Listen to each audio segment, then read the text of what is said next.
And to introduce this panel on the future of democracy, we have the director of the Democracy Lab here at Summit Impact. It's Ellen Gutman. Thank you. Hi, guys. Thanks for joining us in the sunshine today. As Josh said, I'm Ellen. I am the director of the Democracy Lab at Summit Impact. And thanks to our wonderful partners at the Goldhirsch Foundation, we are able to do very cool work with 3 incredible fellows. And our work really focuses on repairing our common bonds, structural reform, and voting outreach. So, today we are going to have a very timely conversation and commentary on the recent midterms. We'll talk about structural reform and the important role of trustworthy media. We have, for part 1, we'll hear from one of our wonderful fellows, Nick Troiano, who is a Democracy Fellow and founder of Unite America, where their work is really about country over party, and they are paving the way for structural reform like ranked choice voting. In part 2, Nick will sit down with 2 phenomenal political journalists that we are so lucky to have with us here today. Jessica Yellin is a Peabody, Emmy, Gracie award-winning journalist, the former White House correspondent for CNN, one of the most powerful women in Washington, D.C., and also the founder of News Not Noise. Also joined by the wonderful Isaac Saul, who is the founder of Tangle and one of our other Democracy Fellows. Tangle is a fast-growing publication that gets us out of our political bubbles. It is my favorite thing to read in the morning. So I'm so glad you guys are here, and please join me in giving a warm welcome to Nick.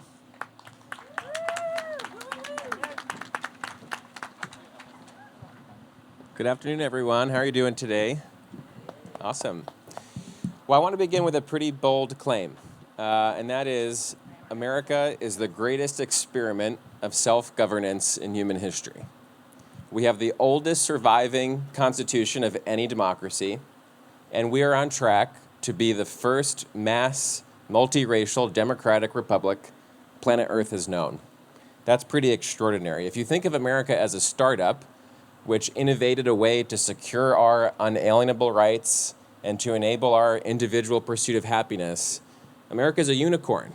And the good news is we're all the shareholders of it.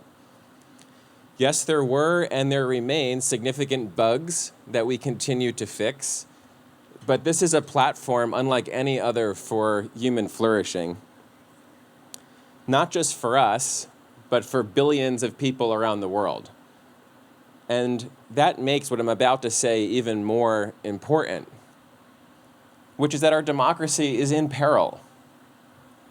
And if we lose our democracy on our watch, if this American enterprise goes bankrupt on our watch, shame on us, because we won't be able to say that we were not warned in time. Just consider some events over the past few years in which we narrowly avoided outcomes that could have easily transcended into either democratic collapse or political violence. We narrowly avoided this when dumb luck thwarted a gunman who showed up to a congressional Republican baseball practice in 2017. And we narrowly avoided it again when a lunatic with a hammer showed up to Speaker Pelosi's home just a few weeks ago in an apparent assassination attempt. We narrowly avoided it when a single Republican Secretary of State refused to find, quote, 11,000 votes in the last presidential election. And weeks later, when a sitting vice president refused to single-handedly overturn the Electoral College after a violent mob attacked the Capitol, literally threatening to hang him.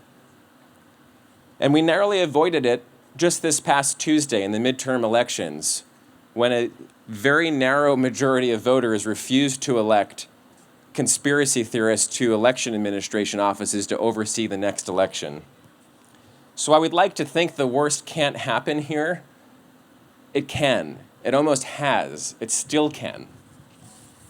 Now, I realize that's a pretty dark opening for an event that has featured talks on meditation and microdosing and eroticism.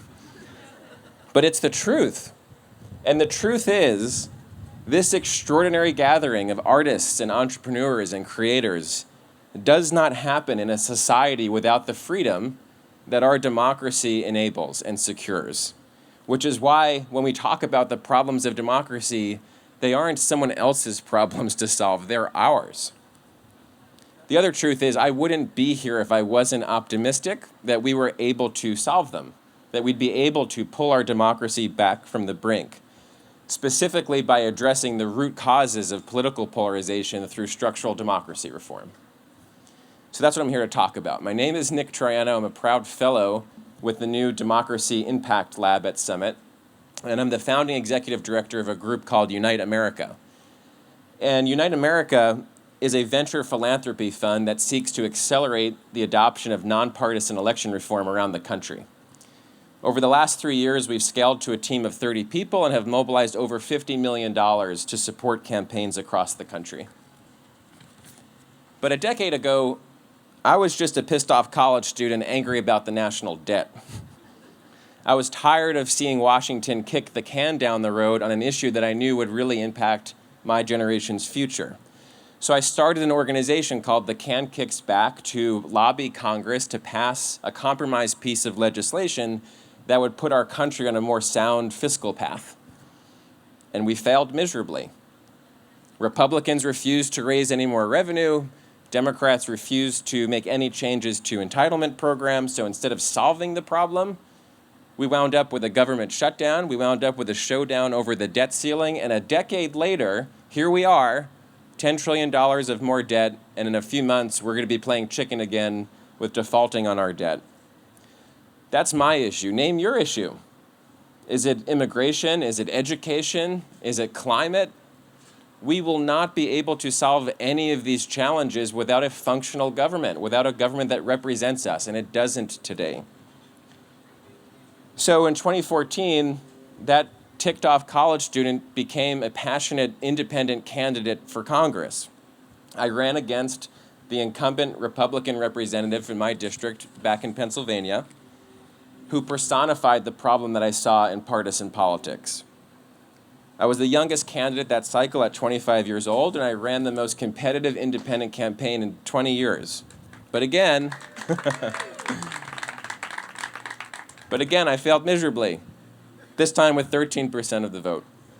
However, through that campaign, I got to see our system up close. And it became clear to me the problem isn't the people we're electing, it's the system that's electing them. It's not who, it's how. Take my home district, for example.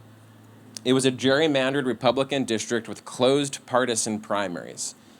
And so what that means is two things. First, the November election does not matter. In this district, the Democrat cannot win.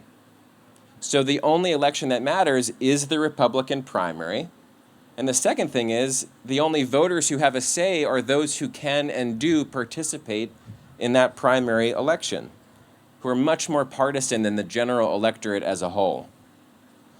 My district is not unique. It's not the exception, it's the rule. In fact, it's the vast majority of districts today. Our organization analyzed the 2022 midterm elections, and what we found was that 83% of congressional districts were decided in the primary by just 8% of voters nationally. I'm going to say that one more time. 83% of congressional districts were decided in the primary by just 8% of voters nationally. That's outrageous.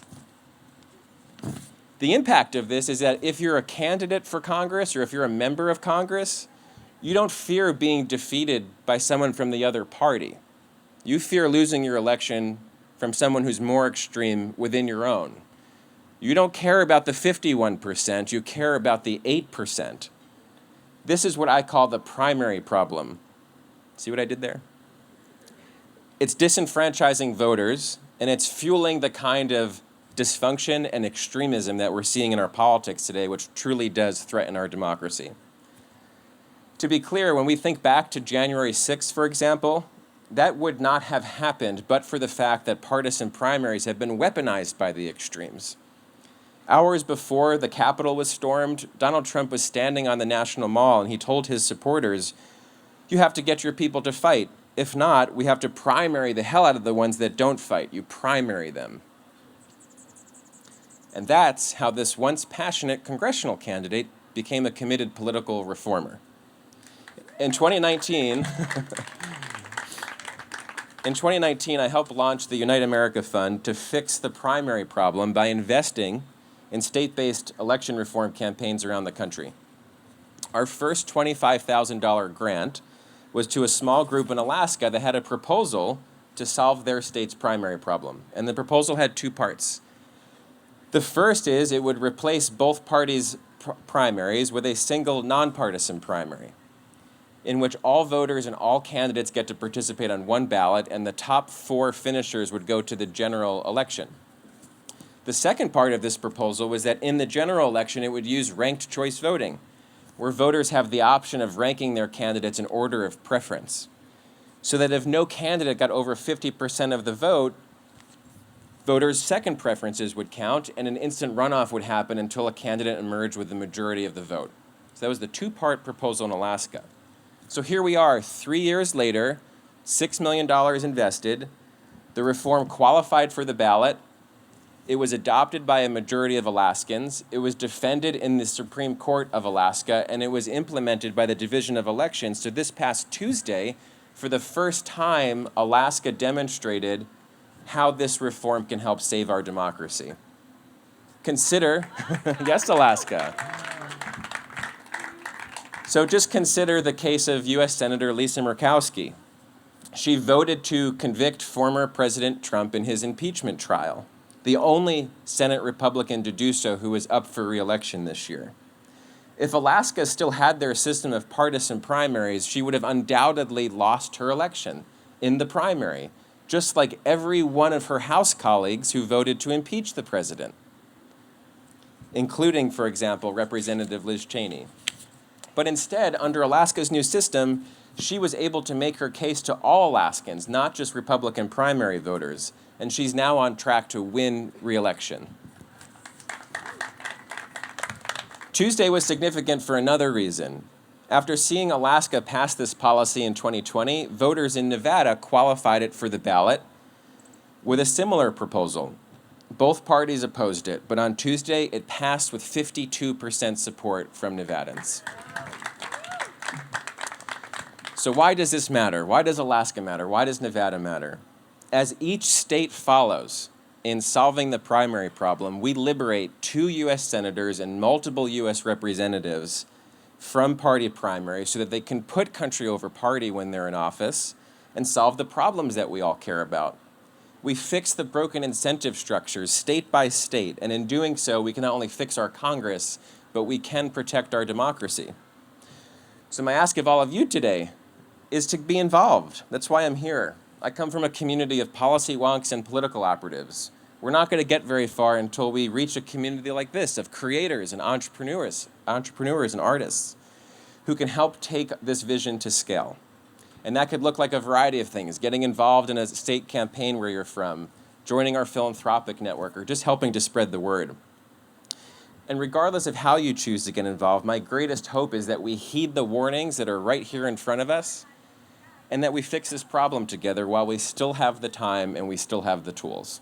Thank you very much.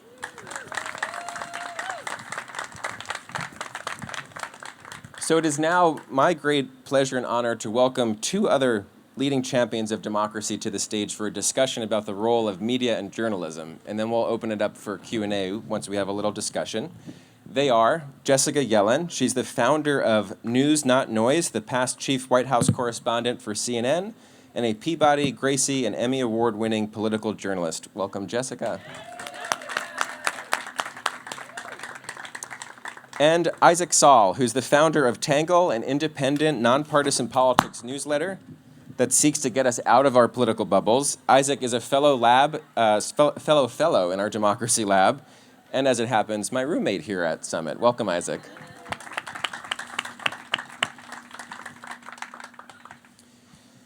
So, Jessica, Isaac, similar to the challenges I was describing with the polarization in the country as it relates to our electoral process, there's also a problem of polarization in the media.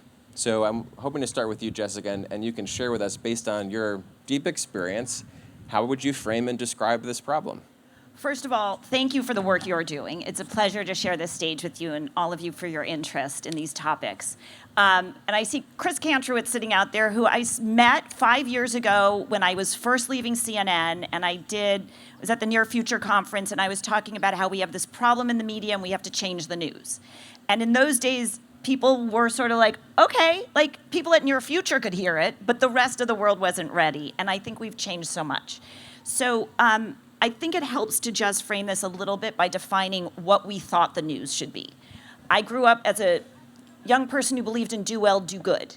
And I thought that, wow, being in TV news seemed like a way to have a fun, exciting career while helping people feel more informed about their world and helping empower people with information so they can make informed choices as citizens in a democracy. It is the one reason that the free press is protected in our Constitution, because our founders believe we need an informed citizenry to vote. Then, you get into the business and you do what it takes to succeed. And I learned a few things. Right now, the media focuses on conflict. So all of our conversations around politics are framed not just as a binary, but as an angry binary. And I can tell you, as somebody who was anchoring with an earpiece in my ear, it was always cable equals attitude, find the fight. Repositioning the conversation until there is no consensus and you only have conflict. So that also elevates anger over empathy.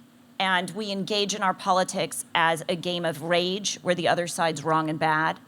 All this predated the Trump era and MAGA and all this. The groundwork is in how we communicate through our media. So there's the conflict over empathy.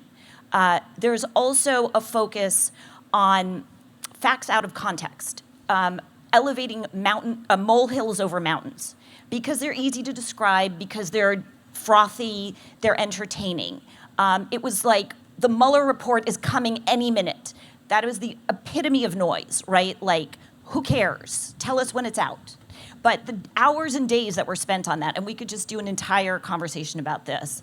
And then the final piece is we teach people, through a lot of ways we'll talk about, to be skeptical and disbelieving without showing people how to discern what to believe.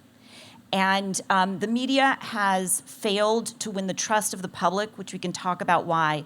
It's made people so uncertain and insecure that they now mistrust all the messengers, which creates a real problem when you want to drive action, when you want people to coalesce around ideas, because they don't know who or what to trust. Thank you. Isaac, what would you add, and how did that play a role in inspiring you to do what you're doing today?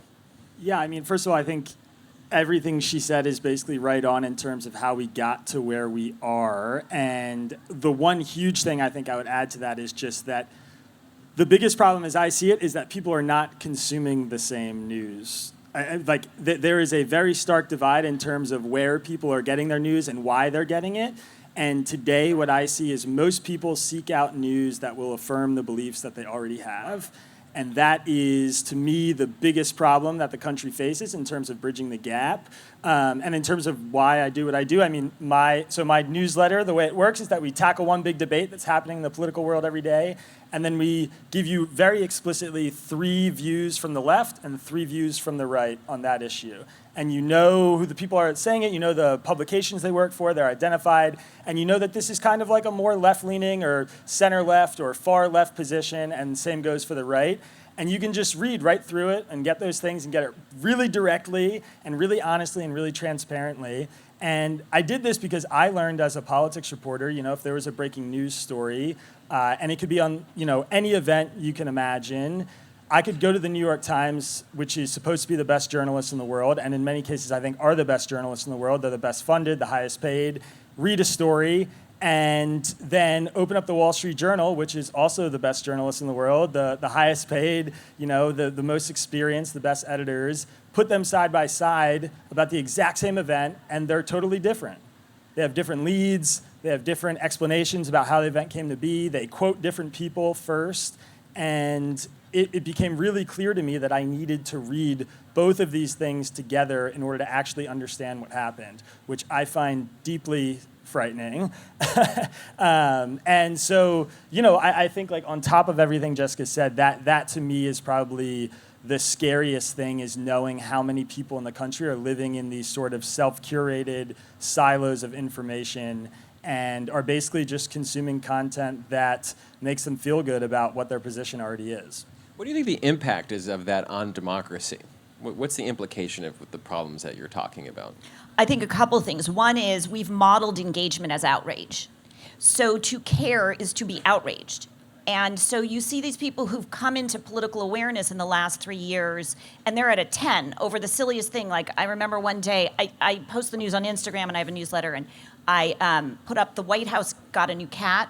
On the same day some major news event happened. I reported on all the news and the cat, and people were at a 10 of outrage that there would be a cat in the story, and you're like, why do you care, right? So outrage, and then because we're in our bubbles, and because we really are not modeling discernment, people go immediately to skepticism, which drives numbness and inaction. And I'll give you a quick example. When the protests in Iran started, I started covering them right away while saying also there are no reporters on the ground, U.S. reporters really. We can't confirm this, but I want you to know what we know, what we believe. And people are like, well, I think it's a CIA operation. What makes you think those pictures are real? Or the Paul Pelosi attack. I can't tell you how many people who are news consumers, engaged people, immediately went to, I don't buy it, there's more. Because we've trained people to think that you're only smart if you're untrusting. And we haven't helped them understand how to read multiple sources at once and understand there can be legitimate differences. The challenge for democracy is you can't act if you don't have belief and if you don't know what to trust. And it's the same problem as fascism. You go numb. Yeah, I mean, I would just add to that also, I think the result is that we actually don't know our fellow countrymen. And a lot of people, I think, talk about the gap in understanding between, you ask a Democrat to tell you what the standard bearer position from the right is on immigration, and oftentimes they can't do that. I've tried that many times, and I'd say the vast majority of the times politically engaged people on the left can't articulate to me what I think is actually, the average Republican position on an issue like immigration. But even at a more basic level, we don't know who we are, period. We don't know who the other side is, period. There's a huge amount of social science data that kind of bears this out. One of my favorite examples is you can ask people on the left to tell you, a self-identified liberal, ask them what percentage of Republicans in America make more than $200,000 a year. And the sort of mean answer when you ask a Democrat that is about 30%. And the real answer is about 3%. And that's just like a basic demographic question. You can ask people on the right, what percentage of the Democratic Party do you think self-identifies as LGBTQ? And the mean answer is nearly 40%. Truly. I mean, and they do these studies, and it's the narratives that people are being told from living in those bubbles, in those news bubbles, where everything they see is the other side is rich and racist and doesn't give a shit about the poor, or they're gay and they're super woke and they're minorities and all they care about is taking things away from white people. And that is the bubbles that we are living in right now. Can I add one thing to that, which I think is important, is there's two levels of problems. One is how the media itself constructs our stories, chooses our stories, presents them. And then there's also the platforms and the environment in which we're getting information now.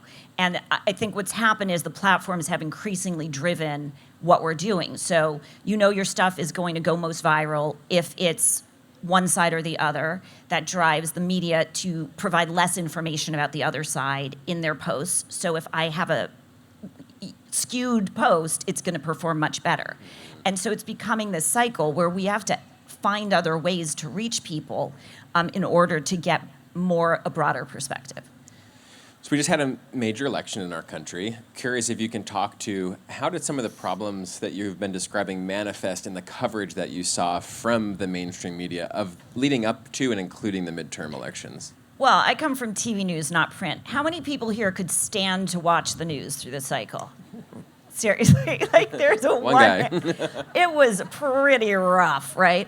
I mean, nobody believes a poll anymore, flat out. I get, why are you even reporting on a poll?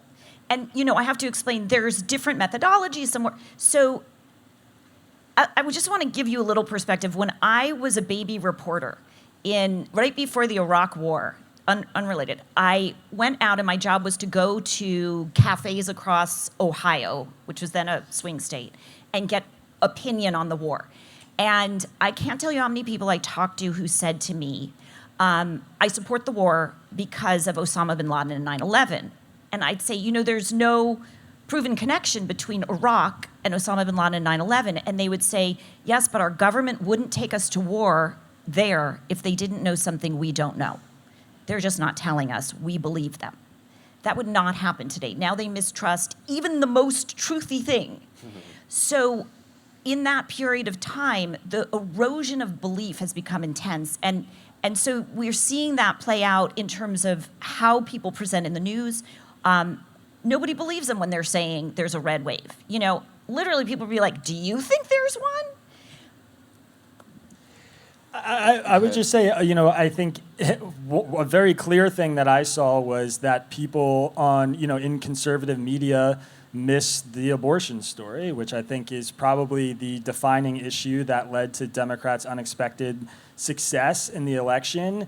And I think the reason they missed it is because they talk to and surround themselves with a bunch of people who were happy about Roe v. Wade falling. And there was a very definite narrative, in the first couple weeks after Roe v. Wade was struck down, that this was going to have a huge impact on the election. And then it sort of wore off, and then the red wave talk started on the right and the left. But I think a lot of conservative pundits and reporters, especially the ones that I talk to and whose words I read, they miss that story because they're not talking to 25-year-old young women who are Democrats who showed up and voted and made a huge difference in the election. Isaac, what are the other things that you think are key takeaways from this midterm? And since you are reporting it based on what you're seeing coming from both sides, how do you see any kind of gap in the narratives coming out of these midterms? Yeah, I mean, look, I think first of all, there were a lot of election results. In the newsletter, what I like to say is I'm politically incongruent. The most common question I get is, are you a liberal or a conservative? And my answer is, I reject the premise of the question, what issue are we talking about? And it really matters to me because if you ask me how I feel about gun rights or you ask me how I feel about immigration, you're going to think I'm on opposite sides of the political spectrum based on how I answer those questions. And, to me, the big story that, shaped all the election coverage was inflation and the idea that, if Democrats expanded their majority, there was going to be this kind of unchecked liberal, super woke agenda that was going to get pushed through. And there were so many Republicans who were terrified of that, and it was a midterm year, and the White House always does bad in midterm years. And, I think there's a lot of truth to that. I think half the country does really care about that and worry about that. But it didn't come to fruition again, in my opinion, because of the abortion story. And I think there's a lot of people who are really happy about that. And I was very happy to see that there were a lot of candidates who had called into question the results of the 2020 election who lost. Again, I'm politically incongruent, but to me, if you were somebody who, ran on a platform that you were going to take full control of the elections because 2020 was stolen, I'm pretty scared of you. All of those people lost their elections in major swing states. I thought that was really important. And they accepted the outcome. And they've which is accepted the surprising. outcome, yeah, which is very surprising. And, I would say, again, to me, that is part of the media story.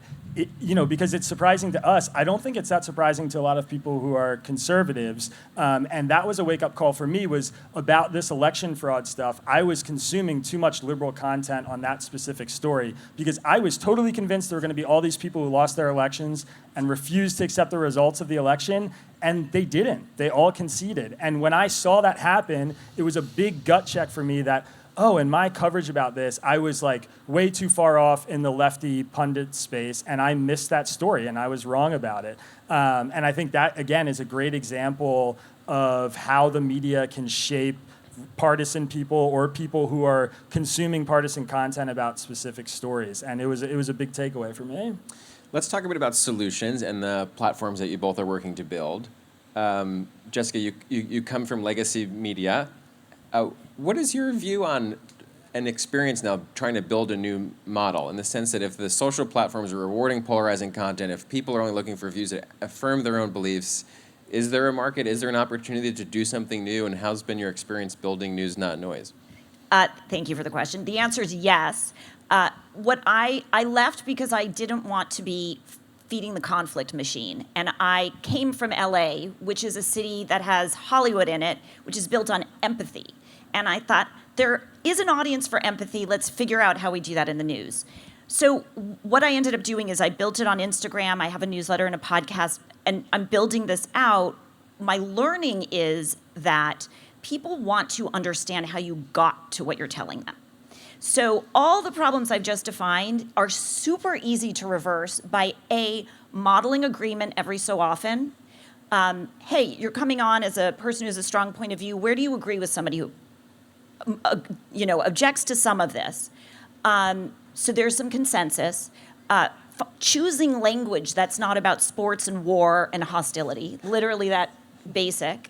And then beyond that, showing them how you got there. So why did we think there would be a red wave? Not all of us did, but those who reported it. To explain, people who are saying this are assuming that young voters who were the most energized and registered right after the Dobbs decision will not come out to vote because they have not voted in the past. The problem is they also don't answer their phones, so pollsters cannot reach them. So we do not know how many of these folks will turn out or not. So we do not know if there will be a red wave or not, but people who are saying they're a red wave are basing it mostly on that. You explain that, then people are empowered to make their own assessment of the coverage. So the model is to provide a roadmap to not just get the information and feel more informed, but understand how you got there. And so we have certain rules in our newsroom about what we do and don't say, words we do and don't use. And I'm building out a network of experts who are people like super friends. You trust me, I trust this person, that person we trust, in different spaces. So if you don't know where to go to find expertise, we can help you get there. What's the reaction been among the colleagues that you used to work with who are still in the news media, and reactions to what you've done so far? Publicly or privately? Both. I mean, I will tell you that I put stuff up on, I'll find it somebody I think is so smart at a college, and in a week they're on CNN. So they're watching, and they like a lot of the language I use is, you hear people talk about the noise. I'm going to avoid the noise and bring you the news. So they are internalizing this. It's happening. But there's a legacy media doesn't want to be challenged on certain principles, namely conflict and the partisanship divide. As another media entrepreneur, Isaac, tell us a little bit about, you described the newsletter, but tell us a bit about the experience of how you've built this, and what is it like to reflect now where you're at compared to when you got started? Yeah, so I mean, for me, I was very skeptical of whether what I was doing was going to work for all of the reasons that we're talking about. I had no idea what the reception was going to be like. I'm thrilled to report that there are a lot of people actually interested in what we're providing. A lot of people are interested in challenging their own views, who are interested in understanding the other side, the quote-unquote other side. and get out of those news bubbles. We have over 50,000 subscribers on our mailing list now, and when I talk about Tangle and talk about the things that I'm really proud of, I think the number one thing is that we survey readers. We have a really diverse readership, about 25% conservative, 40% self-identifying liberal, and the rest are either independents or have no party affiliation, which I think that alone is probably pretty unique in the news space right now, that it's that evenly divided, even though it's a little skewed to the left in terms of our readership. But when we poll those people, we can survey the people who are reading the newsletter, get 3,000 or 4,000 responses. The levels of trust that people have when they rate the newsletter from 1 to 10 in terms of the facts, the information, the balance, is identical across all three groups. Thank you. Yeah, which is, to me, that is the thing. When I see that, it makes me very confident that what we're doing is A, working, and B, striking, the right tone and is formatted in a way that is really digestible for people.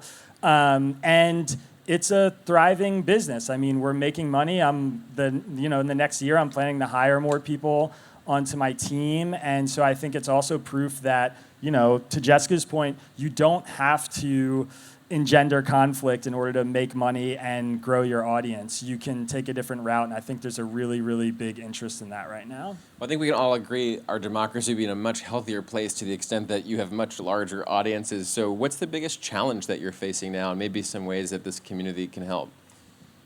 Wow.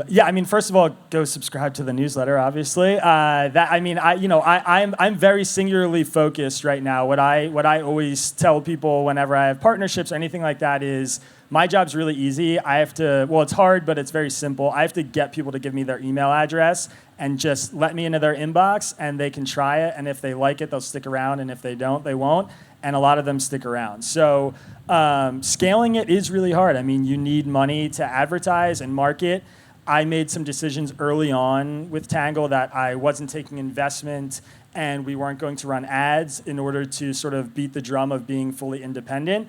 And so when I'm up against CNN or other big news networks who have investors and have advertising revenue, it's a really big mountain to climb. And so we actually have recently introduced ads into the free version of the newsletter because it turned out our readers actually didn't care at all, which shocked me. But I asked them and they didn't care and they wanted us to make the extra revenue. I think spreading the word about it, I feel like it's a grassroots community that we're building. And, the biggest challenge I have is just, entering the space and getting in front of people in a way that other major media outlets can do by, leveraging conflict and anger and sensationalism, because it is definitely harder to do that without those things with you. We're going to open up for questions in a minute, so start thinking if you have any, either on media reform or on democracy reform. Jessica, is there one thing that you hope people take away from this session leaving today? That the media actually makes a difference in how our politics functions and how effectively our country functions. And we're all making choices all the time. Don't assume legacy media will solve it.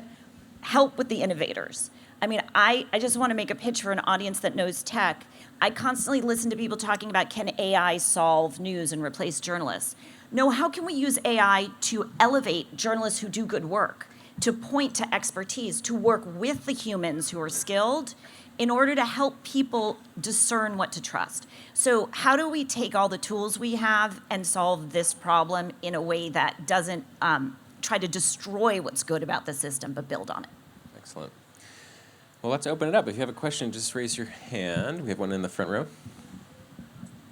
So, Nick, with your initiative that's been successful in Alaska and Nevada with changing how the voting is actually working for candidates in the House, what are the next most critical states, or what's your strategy with that? Over what period of time can we accomplish this? And how much money do you need to get it done across the entire country? Great questions. Well, first I would just say to sort of bridge both conversations, what Isaac and Jessica are doing is so helpful from a systemic standpoint, in the sense that when I talk about the 8% of Americans who are voting in primaries, they're the 8% that are glued to the partisan media outlets on both sides and are electing the kind of folks in office who are further dividing the country. So I'm a passionate believer in the reforms that we're advancing, and there's no one silver bullet to this democracy problem. There have to be, advances in structural reform on media, on social and bridging divides, and so there's a lot of work to do. I would say on next states, about half the states in our country have a ballot initiative process available to it where we can go directly to the voters to propose and pitch these reforms. And that's important because, as you might imagine, incumbent politicians don't love the idea of changing the way that they get elected. So in the near term, we are focused on the ballot states. Our goal is to win at least 3 more states in 2024. And that would bring the total number of states with nonpartisan primaries up to 8, because California, Washington, and effectively Louisiana have top 2 systems. Alaska and Nevada are top 4, top 5 systems. And so that's a goal. These ballot campaigns can range anywhere from $6 million was Alaska, $20 million was Nevada. So our goal is to do a capital campaign for $100 million to reach this goal over the next 2 years, while we make incremental progress in state legislatures around the country where, for example, in Pennsylvania, we're working with a group to open primaries to independent voters. It's not the full reform, but it's a lot better than what it is today, where independents like me literally can't vote in the primaries that matter. Or in Georgia, for example, where they're about to spend, close to another $1 billion on a runoff. It makes no sense. They can use an instant runoff system there. So that's a legislative effort that we're working in as well. Thank you.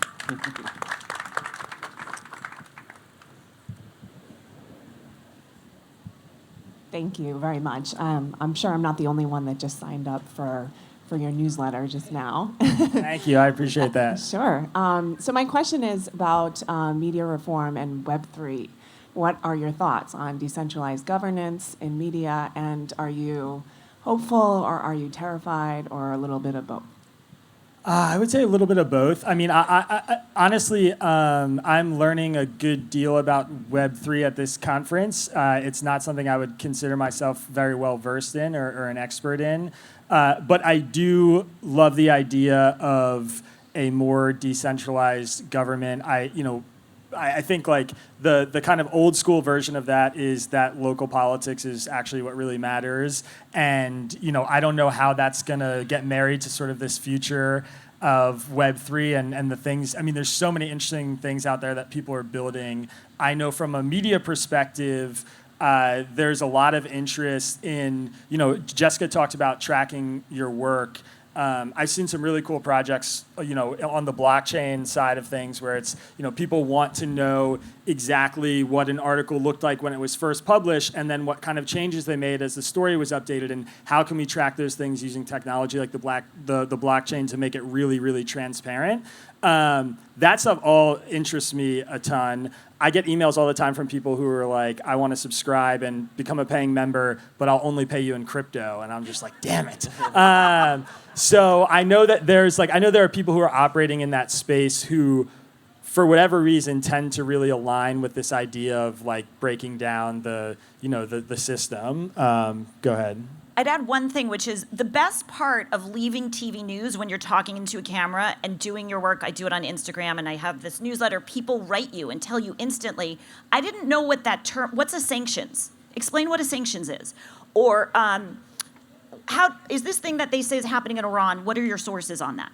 I think that Web3 enables that kind of community engagement that is the next iteration of media. I don't know exactly what it will look like because you can't empower, it's not a flat world. I believe strongly in expertise, as you can tell. So there has to be a way to say these are the like on Twitter, the problem is like everybody's gonna get flattened now, right? I don't know, but who are the people we look to who have expertise? And then how do we engage a community in conversation? And I think Web3 can enable that. First of all, thank you for the work you're doing. It's the most important thing is for us to have a conversation with ourselves. And I will also join in already having subscribed to News.Noise and paid subscriber to Tangle. Yay. Thank you. Bold choice to be based in Reading, by the way, if your website's accurate. I have 2 questions really quickly. First, I read a pretty scathing editorial in the Wall Street Journal about a month ago against ranked choice voting. They called it a scam. And so I want your opinions on the other types of ranked choice voting. There's somebody pushing an acceptable, unacceptable methodology. Another, I know President Obama is pushing the idea of merging congressional districts and just voting for the top 3 of those congressional districts. So that's the first question, is just different types. And then the second question is the two of you have these newsletters that are teaching a type of critical thinking, and I'm curious about the degree to which you can teach our children to be better consumers of news. Great. Yes, so the Wall Street Journal is not a fan of this idea. We're working on them, though. And part of the argument that was used post-Alaska to critique the system is that in the House race, there were 3 major candidates, a Democrat and 2 Republicans who advanced from the primary. And when you total up the 2 Republicans, there's about 60% of the vote in first place votes. And so they said, well, it's an outrage that the system actually produced a Democrat. That's if you believe that voters are, robots, or partisan robots that only want to vote for the party. What ranked choice voting has allowed was them to say who their first, second, and third preference was. And so when no one got a majority of the vote, the last place candidate was dropped, who in this case was Nick Begich, a Republican, and half his support went to the other Republican, Sarah Palin.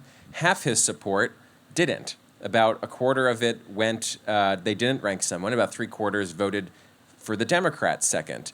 And so the Democrat got over 50% of the vote, and Mary Peltola won. She's the first woman, the first Alaskan native to represent Alaska in Congress now. And what that shows is that a majority of Alaskans who are not Democrats or Republicans, they're independents, were able to express a nuanced view of who they wanted to represent them. And coming out of this election, it looks very likely they'll have a conservative Republican governor, a moderate Republican senator, and a moderate Democrat U.S. representative. That's a voting system that's able to allow voters to vote for the person, not just the party. We can get wonky on other forms of ranked choice voting. What Alaska uses is called instant runoff. Others have proposed different systems, but the system that Alaska is using is the one that has been most established, not only in the United States, but also around the world for over 100 years in countries like Ireland and Australia. So when we look at these systems, we consider not only what is impactful in reaching a goal of more representative outcomes, but also what's politically viable. And that's the reason why the Alaska system was designed the way it was. Do you want to? Well, I guess I'll say about the education thing from Tangle's perspective and educating the kids. I'm sure Jessica would agree with me. Media literacy, people who are journalists or in the journalism world have for years been beating the drum that media literacy should be one of the most important things that's taught in school. How to spot fake news websites, how to consume online content. Kids don't get that in class.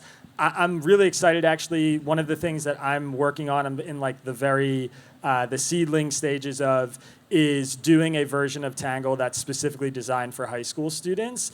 And what that is going to look like is that instead of the way the newsletter is now, it's this neutral breakdown of the facts about the story, what the left's saying, what the right's saying, and then I offer my take. There's a section that's very explicitly my opinion. And instead of that section, we're going to replace it with a series of questions, of prompts for the kids to discuss in class, which, I think is good because I don't want to be giving undeveloped minds, brainwashing them into viewing the world like I do. But also, I think it's really important for them to talk amongst themselves and have those debates and have those arguments. And I've floated this a couple of times in Tangle, and I've gotten hundreds of emails from teachers across the country who want to use something like that. So I think there's a really big interest in it, and that's something I'm hoping to work on in the next year, maybe through the Summit Impact program. And I think it's a huge deal that kids get to the age of 18 before they go to college, and they haven't been taught how to think critically about the news or politics, and they're all turning into voters, which is not a good thing if they don't know how to navigate that world.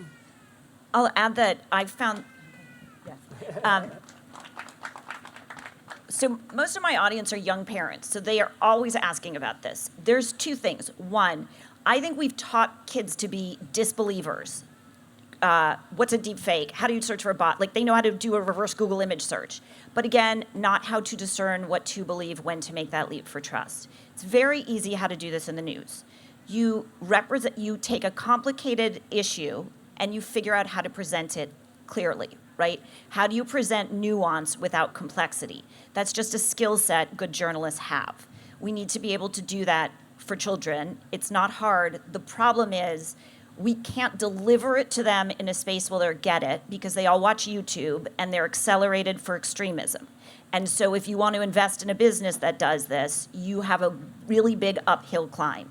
And so the question is, how do we either get these platforms to care enough to change some things, or how do we create new spaces to be able to do this successfully? We can both run newsletters where our bespoke communities want kids' stuff, but to scale it, we need these platforms to change or have some new platforms. Hi.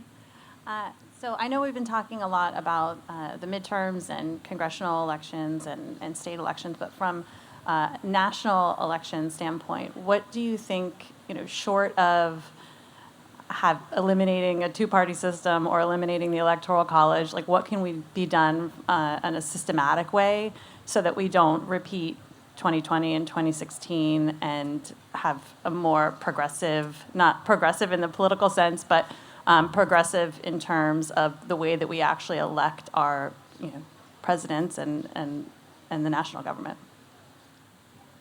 Well, one thing I'll say is that as ranked choice voting gets more traction, and it actually also won in 7 out of 10 municipalities where it was on the ballot on Tuesday, from Portland, Maine to Fort Collins, Colorado, several states are considering how to implement it for the presidential primaries. And again, this is important because you think in a multi-candidate race, you'd want someone who represents a majority of those voters. But as more candidates run, they split the vote. You wind up with someone, right, who may have only gotten 20 or 30%. When you look back to 2016 in the Republican primary, a majority of Republicans did not support Donald Trump. He was the nominee, though, because all the rest of the candidates split the vote of those who did not want him. So there are some states looking at that. And moreover, I think that there are other reforms that we can look at in terms of the way the states hold their particular elections that is changeable, as well as the presidential debate process. Right now, that's been locked up in a commission that has been doing the bidding of both major parties. It hasn't really leveled the playing field for new competition. That, too, is changeable. What would you say? I mean, that's one thing I'm honestly not very optimistic about. I think, in part because of what Nick said about the power of incumbency and the fact that, members of Congress have control in a lot of ways about how, national elections are going to be run, even though they're all run at the state level. To me, I think the Hail Mary that has the best shot is moving to a popular vote presidential race. And, there are some initiatives that I think are getting traction, like I can't remember the specific name, but it's the Interstate Compact that has, I think, north of 20 states now, where they basically just need to break the threshold of 25 or 26 states, and then other states are going to have to be, forced to follow suit on running elections from a popular vote standpoint. Again, I don't think, if I was a betting man, I wouldn't put money on that happening. But that, to me, is probably the thing that is, closest right now to being a major overhaul of how we elect people at the national level. We also deserve just a moment to pause and be glad, because this was a week of rebalancing, and democracy won this week. So there were some very big challenges that seem quite diminished, and we have to take the progress we have and be pleased with it too. Hi, so a couple of years ago, I created a nonprofit called the Progress Network, and we also do a newsletter called What Could Go Right, and a podcast. And you have seen a good bit of traction from that, and would love to work with you because it's nonprofit, so it's completely non-competitive. But the question I ask, which I'll ask you, is: can you say with urgency, everybody calm down? Without being, trampled in the fray of hysteria. And then the other is, there is a way in which, and I think, Jessica, you pointed to this with your anecdote about telling the cat story, where people can actually respond with a good deal of anger in the face of some attempt to be more optimistic or more constructive, and wondering, whether or not you have that experience and what you do in the face of that. That's a great question. And this is what I struggle with every day for myself, too. I've found, so I call this news, not noise, and I'm very deliberate about it. And so when somebody gets very upset, I'm like, we're being noisy. Like, how do we get less noisy right now? And so people know the lexicon and they'll engage that. What I've found is that there's such a hunger for mental health wellness breaks in the news, calming moments, reconnecting to humanity. And so I post things. I post, here's a meditation or an affirmation or a poem or a funny meme of a dog doing something. These moments, people like get crazy engagement, love it when you do it, and it takes them out of the anger cycle. And what I'm finding is just like humans in general, you need breaks. And so I can demand calm in those moments. I can say things are getting crazy overheated. Remember, we're trying to be human here and just learn. And I can't tell you what kind of good engagement that gets. Like better than the news usually, because they feel a human connection and it resonates. So maybe you couldn't have urgently demanded calm 4 years ago, but we're at a different place now where people understand that and they're responding to it.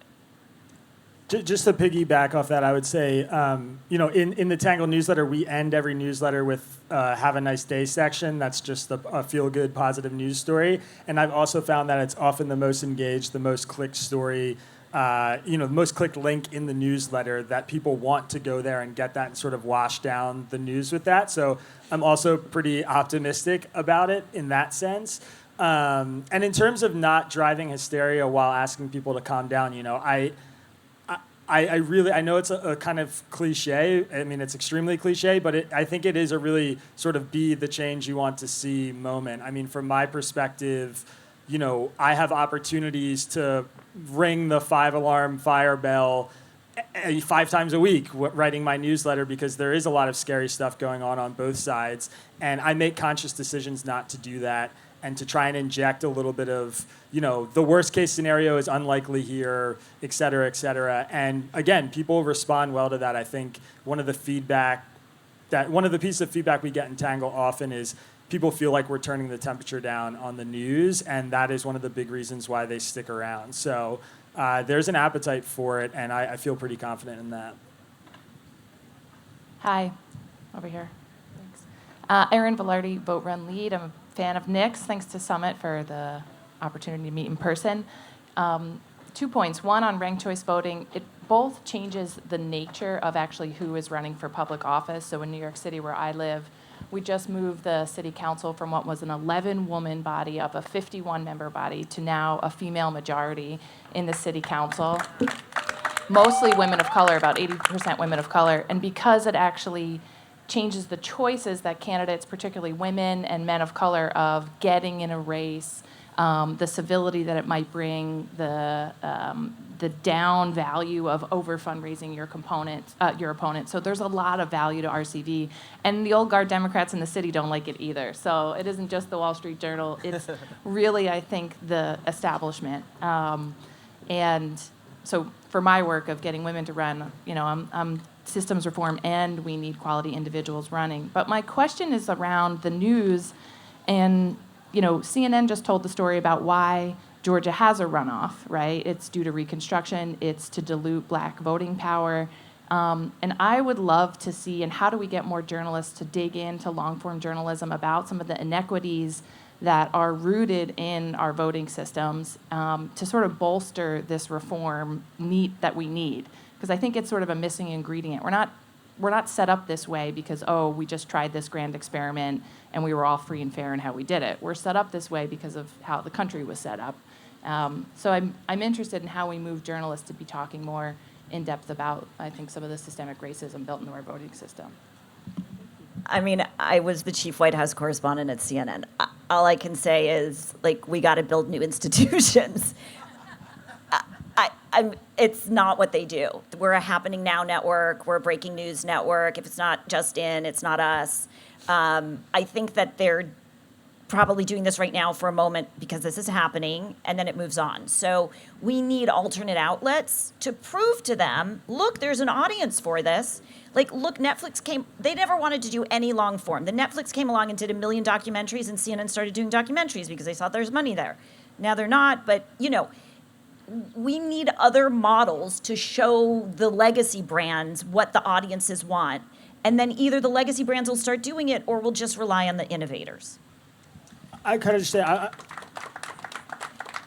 I think one thing that sort of strikes me about the question from my like media critical brain is that the framing of that story that you're telling is going to turn off 50% of the country immediately. And, for sort of like a means to an end, when I talk about the topic of why we vote the way that we vote, the kind of notes that I hit that I think, connect more across the political spectrum are often, that politicians are picking us, we're not picking them, which is a huge problem. They work for us, we don't work for them. And the system is ours. We get to build it, and we get to change it, and we get to tear it down. And yes, there are all these beautiful ideals America was built on and is trying to live up to, but there are also a lot of ways that the system is failing and has failed for a long time. And to your point, obviously, a lot of very intentional structural things that were put into place for very specific, really hard to reconcile with reasons that created the system that we have. And sort of starting there with like an acknowledgement that we can both have a really great, beautiful country built on really tremendous ideas, and also like we fucked up a lot in the beginning, and that to me is like, I find, because that's an issue I care about, I find that I am way more successful winning over a huge swath of the country when I sort of change my language about how I'm talking about it. Because it's not that they disagree, it's just that there's a guttural emotional response when they feel like you're calling this country they love racist and saying its roots are racist. And it doesn't matter that it's true to them. They're defensive because they know it's true, but it's just like, it's the brain, the 90% emotion drives the 10% logic. So the conversation's over right there. And that's just, when I write about that stuff, I'm very conscious thinking about that.